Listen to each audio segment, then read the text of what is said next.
मंजिलें उन्हीं को मिलती है जिनके सपनों में जान होती है, पंखों से कुछ नहीं होता, हौसलों में उड़ान होती है। ठीक। आज मैं आप लोगों को कुछ पढ़ाने नहीं आया हूँ, आज मैं आप लोगों को कुछ टाइम की वैल्यू बताने आया हूँ जो कल हमारे एग्जाम में बहुत काम आई। कल का एग्जाम हमारी लाइफ के लिए बहुत इंपॉर्टेंट है। उस एग्जाम में क्या क्या चीजें हमें फॉलो करनी है, आइए हम आज उस चीज को समझते हैं। क्लियर। आज हमने देखा कि एक क्वेश्चन करने के लिए हमें यहाँ पे जो 54 सेकंड्स लिखा है उसका रीजन है कुछ। ठीक। उस रीजन के पीछे आज पूरा फ्लो चार्ट जो है मैं आपको बताऊंगा, जिसमें आपको पता चलेगा कि कल के एग्जाम के लिए हमारे पास टाइम की वैल्यू कितनी है।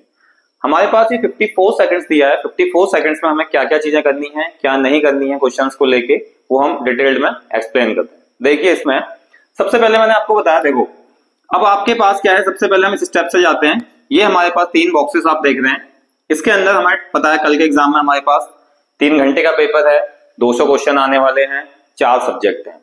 क्लियर, इतनी बात समझ में आ गई। अब हमें देखना है कि जो 3 घंटे हैं उसमें 180 मिनट और 54 सेकेंड्स। ठीक। अब उसके बाद हमारे पास क्या है, क्वेश्चन है हमारे पास 200, जो हमारे कैसे डिवाइड है, 30, 70, 50, 50 में। सब्जेक्ट्स कितने में डिवाइड है, mental agility, maths, bio, physics, chemistry, ये सबको पता है। अब हम देखते हैं कि सबसे पहले अगर मुझे एक क्वेश्चन अटेम्प्ट करना है तो उस क्वेश्चन को अटेम्प्ट करने के लिए मैं क्या क्या प्रायोरिटी पहले रखूंगा। सबसे पहले देखिए कि अगर हमें क्वेश्चन को अटेम्प्ट करना है, सबसे पहले मैं उस क्वेश्चन को पढ़ूंगा, मैं उसे एक बार रीड करूंगा। क्वेश्चन मेरे सामने आएगा, मैं उसे रीड करूंगा। देन उसके बाद मैं उस रीड करने के बाद मैं उसमें ये देखूंगा कि कौन सा टॉपिक उसमें यूज हो रहा है, किस टॉपिक से वो क्वेश्चन आया हुआ है।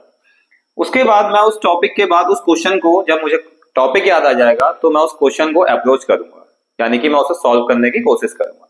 फिर मैंने उसे अप्रोच कर दिया, अप्रोच करने के बाद फिर मैं उसे सॉल्व करूंगा वेरी केयरफुली, ताकि हमारे पास क्या हो, कैलकुलेशन में कोई मिस्टेक ना आए।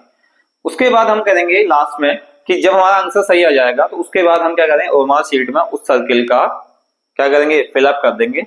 ठीक। उसके बाद हमारे पास देखिए, मैं आपको कल के एग्जाम के लिए बता रहा हूं कि आपको थोड़ा सा भी पैनिक नहीं होना है, ना ही स्ट्रेस लेना है। कई बार क्या होता है, बच्चों के सामने जब बड़ा पेपर आता है, 200 क्वेश्चन मार्क्स का आता है, टाइमिंग आवर्स आपके लिए कम पड़ जाएगी, तो जो सॉल्विंग क्वेश्चन होते हैं वो आपके काफी ज्यादा टाइम खा जाएंगे। इन केस अगर आपके पास कुछ क्वेश्चन ऐसे आ जाएं कि जिसमें बहुत टाइम लग रहा है, यानी कि बहुत लंबा है, जिसमें हमारे कैलकुलेशन ज्यादा है, अब वो समझ में नहीं आ रहा है या फिर समझ में आ गया तो आप उसका आंसर तक नहीं पहुंच पा रहे, तो आप उन क्वेश्चंस को छोड़ दें, उन पर टाइम बर्बाद ना करें, क्योंकि हमारे पास सिर्फ एक क्वेश्चन के लिए 54 सेकेंड्स ही मिले हैं। अगर आपको 200 क्वेश्चन पूरे अटेम्प्ट करने हैं तो उसमें सिर्फ आपको कितना टाइम मिलेगा, 54 सेकेंड्स का। तो आपको पैनिक बिल्कुल नहीं होना है, कोई भी चीज इतनी जल्दी वो नहीं करनी है कि हमें ये क्वेश्चन आता है, एक्साइटमेंट में क्वेश्चन गलत नहीं करना है, और इजीली काम रह के थोड़ा सा पेपर को आराम से पढ़ के क्वेश्चन को सॉल्व करना है। ठीक, इतनी बात समझ में आ गई। इसके बाद हम देखते हैं कि हमारे पास जब पूरा पेपर आ जाएगा, अब हमें उस पेपर को कैसे कैसे स्टेप वाइज करना है।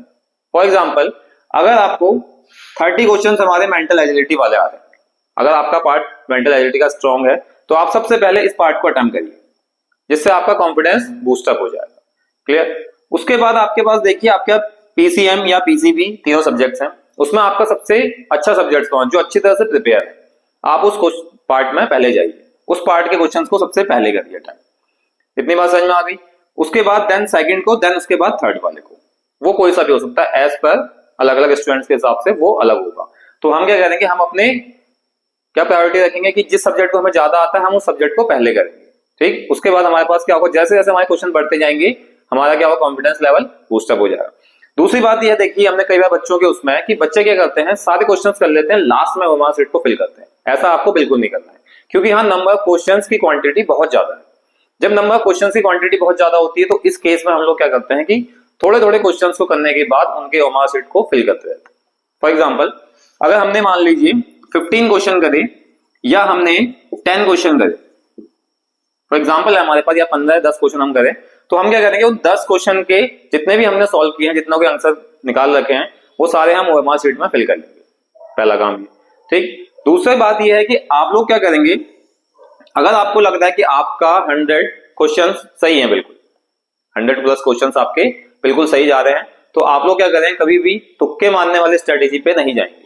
वो तब यूज होती है इन केस मान लीजिए अगर आपके 5 क्वेश्चंस भी आपने क्या करें, डायरेक्टली करें, जिसमें आपको कुछ नहीं आता है, ब्लैंक है, तो प्रोबेबिलिटी के अकॉर्डिंग हमारे पास क्या होता है कि अगर हमारे 5 में से 2 सही हो गए और 3 गलत हो गए, 2 सही और 3 गलत, तो 3 के हिसाब से 2 पे कितने मार्क्स मिलेंगे 6, और 3 गलत हो जाएंगे तो -1 करके 3 कट जाएंगे, तब भी हमें क्या होगा +3 मार्क्स इंक्रीज हो जाएंगे।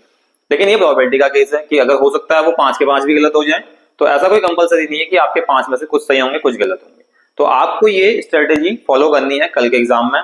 कोई भी स्ट्रेस नहीं लेना है कि पेपर इतना टफ आया है, पेपर इतना लेंदी आया है या हमारे मार्क्स कम आ जाएंगे, कुछ नहीं लेना। आपने अगर अपना 100% दिया है, पूरी मेहनत से पढ़ा है, जितने भी टाइम आपने पढ़ा है 2 महीना 3 महीना 6 महीना, अगर आपने पूरे सब्जेक्ट प्रिपेयर कर रखे हैं, हमारी वीडियो से इंपॉर्टेंट लेक्चर्स देखे हुए हैं, तो आपका पेपर डेफिनेटली अच्छा जाएगा। आपको उसके लिए पैनिक बिल्कुल नहीं होना है, ठीक। तो all the best for your exam, ठीक। आपको बहुत अच्छे से पेपर देना है, कोई भी पैनिक नहीं लेना है, कोई भी आपको स्ट्रेस नहीं लेना है। अपने साथ वाटर बॉटल लेके जाइए, ठीक है। उसके बाद जब भी आपको लगे कि हाँ भाई हमारा पेपर थोड़ा सा गलत हो रहा है, तो थोड़ा सा रेस्ट करिए, उसके बाद स्टार्ट करिए, लेकिन आपको कंटिन्यूअसली पेपर पे फोकस करना है। तो अभी आपके लिए 24 आवर्स का टाइम बचा हुआ है और आप उसको पढ़ते रहिए, रिवाइज करते रहिए। नए टॉपिक्स किसी पे मत चाहिए, आप नए टॉपिक्स कुछ नहीं देखने हैं, आपको सिर्फ फॉर्मुला शीट्स देखनी है, छोटे छोटे शॉर्ट ट्रिक्स यूज कर देनी है, बस आपको अपना एग्जाम किसी भी तरह अच्छे से देना है। आपने अपना 100% देना है, बाकी रिजल्ट जो आएगा वो तब देखेंगे। क्लियर? तो all the best for your exam and thank you.